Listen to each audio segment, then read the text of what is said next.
Alright, squad.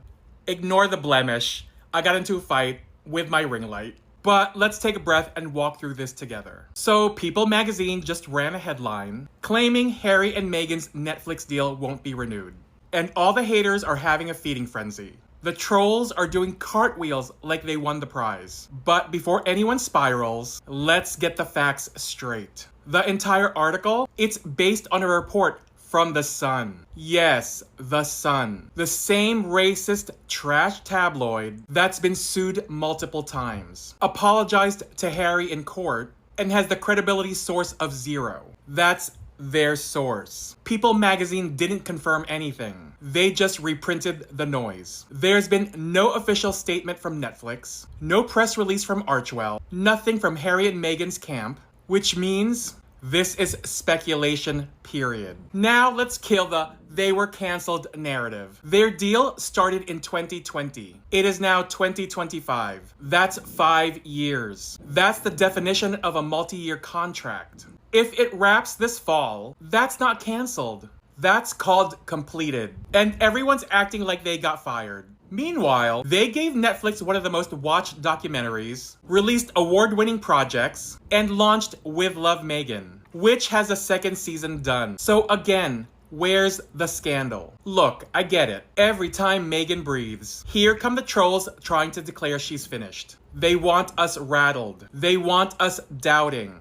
But this is not that moment. So, Sussex Squad, stay calm, stay grounded, stay focused. We've seen this playbook before, and it always ends with Meghan proving them wrong. Also, I wouldn't be surprised if this is a distraction from William and Kate's super yacht Greek vacation, set up by The Sun and the firm. The timing is sus. And to the trolls, who, by the way, I've already started blocking. You're not reading articles. You're reading headlines and projecting your jealousy. Meghan was never your peer. So stop pretending you have a seat at her table. Until Netflix or Archwell say otherwise, this is just tabloid clickbait. Don't feed the outrage machine. Stay solid, stay unbothered, and always stay royal.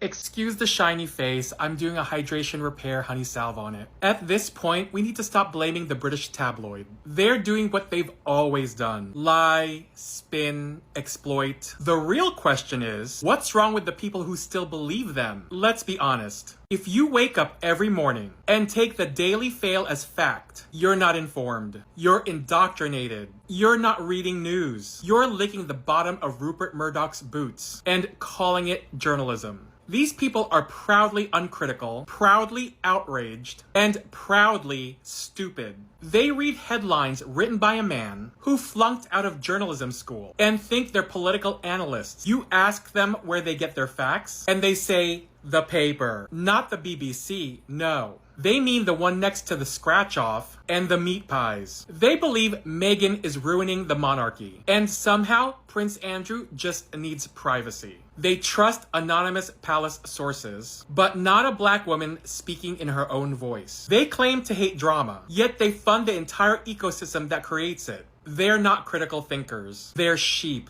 And half of them couldn't pass a basic reading comprehension test without a pop-up picture of Kate Middleton smiling in a beige coat. So maybe we stop pretending this is about the media manipulating the public. Because to be manipulated, you need a functioning brain. And if you still believe what the tabloids tell you, after all the lawsuits, all the scandals, all the lies, you're not the victim. You're a volunteer. You don't need a better newspaper. You need a GCSE Resit and a reading lamp. Jasmine M. wants to know the current opinion that the UK general public has of Prince Harry and Meghan Markle. Can you speak on behalf of your fellow countrymen? Well, I have a very different view to a lot of people. And on the show that I do at home, Loose Women, I'm like the only person who flies the Harry and Meghan flag. And I don't know them. I've met a few of the royals over the years, but I've never met them. But I just think that the amount of bullying by the press, British and American, that woman gets Remember, she was in those rooms, a lot of them, you know, as a young black American woman. She had a big voice in UNICEF and in the United Nations. She was in a lot of those rooms before Harry. And I just kind of try to fly the flag a bit. You've got to remember that this is a boy who was, you know, was forced at 12 years old to walk behind his mother's coffin. You know, his dad had been unfaithful. And he grew up in that world. And I think for him to want to say his piece is something quite admirable. And so I kind of think that they're in love. He's never been unfaithful to her.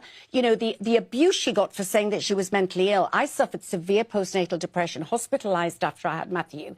So I really empathize and sympathize with somebody who was open about that. And she got ridiculed and hated. It's like, what has she really done? Right. You know? And every single day she is battered. So I just... Good answer. Good answer. But you've got to remember, they know a lot about why they left that we are not privy to, that they can't talk about, because believe you me, I am sure that if they really wanted to slag off the royal family, and you know what I'm talking about, Christo, if they really wanted to slag off the royal family, they would slag off the royal family, right? There are a lot of sitting ducks there that they could take out. Spectator, Alexander Larman. Alexander, good to see you. Thank you so much for joining me. I'm a bit surprised by the front page of your Sunday Times today. Now, I thought, you know, King Charles was a bit tree-huggy, but maybe Harry's got a point about the rest of the royal family on this one. I mean, Charles doesn't sound like that good a boss, does he? Hi, Dawn. Well, I think the thing to remember is that all members of the royal family staff have always been incredibly badly paid. I mean, this isn't limited to Highgrove, Buckingham Palace, or any of the other institutions. I mean, especially people who are doing the behind-the-scenes stuff. I mean, the domestic staff, they have never been well paid. In fact, the revelation that a lot of the Highgrove gardeners are on minimum wage would be quite shocking. But on the other hand, I think there is a real disconnect between King Charles, how he sees the world, and how things ought to be in his eyes. Be like for these people, because ultimately it's a demanding job. I mean, there was a story a couple of years ago about how people were expected to literally crawl across the lawn at Highgrove and picking out things like woodlice because Charles didn't like the noise of people having to do it with any machines. And the trouble is, if you are king, it's very difficult to say no to him. But of course, there is this very fast staff turnover. There are all these people who obviously aren't happy. And I think you have to start saying, well, why isn't there somebody between the king and obviously the HR who can say to him, well, hang on, this isn't working. If you want the gardens to look as magnificent as they have done, first of all, you have to have really top-end staff who are going to be paid properly and who pay competitive salary. But secondly, you also have to rethink the traditional royal attitude towards staff. You have to actually take these people seriously, because it's the kind of thing that a lot of your viewers, I think, would probably have thought that's the kind of job I would have liked to have done. Then you inquire, well, what's the pay? The pay isn't always pathetic. It's a real pity. I mean, the one paragraph in this that really shocked me, Alexander, was the King was involved in one departure after a probationary gardener made a factual error about a flower, prompting Charles to insist, don't put that man in front of me again. I mean, there's being angry with someone who's not doing their job properly, but that's just downright nasty and rude, isn't it? I don't think it's so much downright nasty and rude as just completely removed from reality. Because what we have to remember with Charles is that there's been a lot of PR spin about him since he became king. How wonderful he is, how great he is, blah, blah, blah. This isn't really true. The thing about King Charles is that for all the wokery and for all the tree hugging, there is this part of him which is incredibly entitled. And he'd always believed that he can do whatever he likes. And when this butts up against reality, he doesn't like it. I mean, just remember after he became king, when he was using that pen to sign that piece of paper and he lost his temper. I mean, we all saw how quickly he gets moved to anger. I mean, the only thing I'd say is it's quite likely that he would have said one day, oh, don't show that man over to me again. But the next day, if the man had appeared, it would have all been forgotten. I mean, I don't actually believe he's the kind of person who would have held grudges. I think, you know, he's got a short temper, like both his sons, actually. And that is very much a Windsor family tradition. But he doesn't bear grudges, and he doesn't go around with a sense of, you know, loathing people. But it doesn't look great. I mean, I think that's the thing you can absolutely see. pretty hard as a dad to see kids having to be, taught the dangers of unexploded ordnance that just is scattered in so many areas. But at least they're being educated, and with that education, with that awareness, they can protect themselves and each other.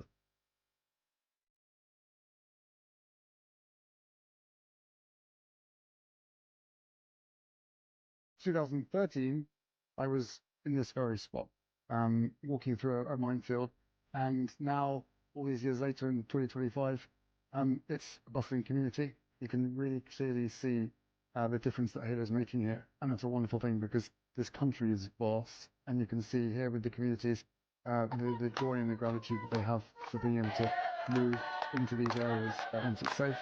In 1997, my mother was in Hombo, and I visited Hombo in 2019.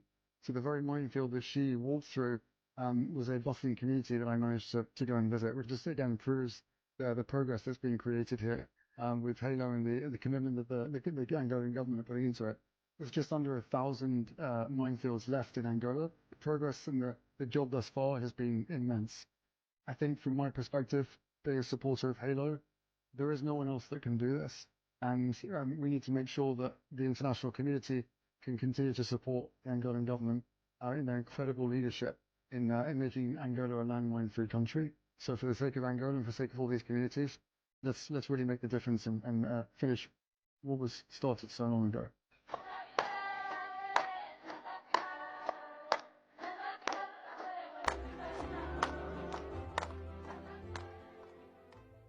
This headline is hilarious. Meghan Markle viewed as irrelevant by the royal family. She was so irrelevant that she had to be kicked out so that she couldn't overshadow their princess. So irrelevant that when she started selling jam, the king was like, I have jam too, come buy my jam. So irrelevant that every single move she makes and every single time she posts something on Instagram, there are 500 articles written about her. She is the only relevant one, actually. The royal family wishes that they could have as much attention as she does. And they could have, had they kept her in the family. They could have been coasting on her halo effect for years and years before anyone thought any differently of them. Instead, they were racist, and they made us all see that they are a completely irrelevant institution and not fit for the modern times.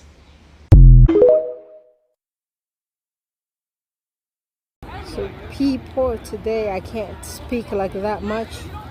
We have like a big event going on here, and everything is gonna start like shortly. So I'm just recording before all the music kind of starts. They haven't started anything yet. So this is my church, my new church. With Dan, this is where he takes me. So yeah, so we have a church event today. We're gonna be giving school supplies to the children. So they got the truck. See the big truck right there? That's In and Out burgers. So all these people came with all those babies. If you see the kids around, the children came around here today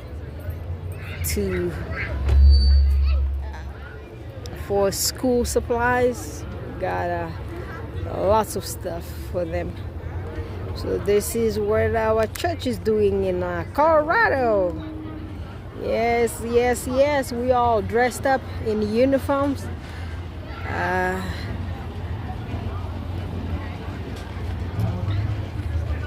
And we have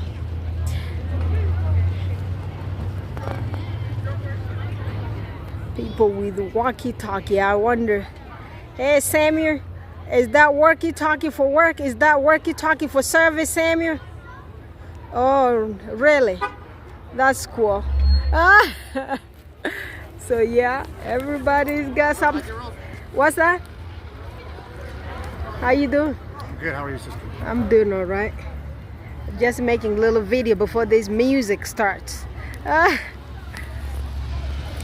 So yeah, It's gonna be a great day, and I'm gonna record more stuff as we go if I'm gonna have time to do so. So I am really far from everybody here, trying to mind my business a little bit. It was a little bit hot. We were taking all those school backpacks from the car and built all those tents, men and women, and y'all said the women can't build. And of course we did. We got all those tents there, and you got that's Dan right there. He's gonna be DJ, I guess, today. I don't know. He's just helping the pastor putting everything together. So yeah, it's gonna be a wonderful evening for us today. It's Saturday today. Yes, yes, yes. Yes, yes, yes, guys. I'm also looking forward to those cheeseburgers. Yeah, I'm looking forward to those cheeseburgers myself. I gotta eat something, put on couple more pounds on me, I guess. Oh, my Queen Reba Henderson told me, like, y'all just stop losing more weight. I did not want to lose more weight. That's why I'm gonna be doing the in and out cheeseburgers. Oh, guys. Yes. And my task, myself and Dan, we're gonna be doing the balloon. We have a schedule, and everybody's got some kind of task assigned to them. So ours is the balloon. So we're just gonna put it in the balloon and give it to people, to their little babies. There's a lot of babies around here. Hey. Yeah, that's Dan going, hey.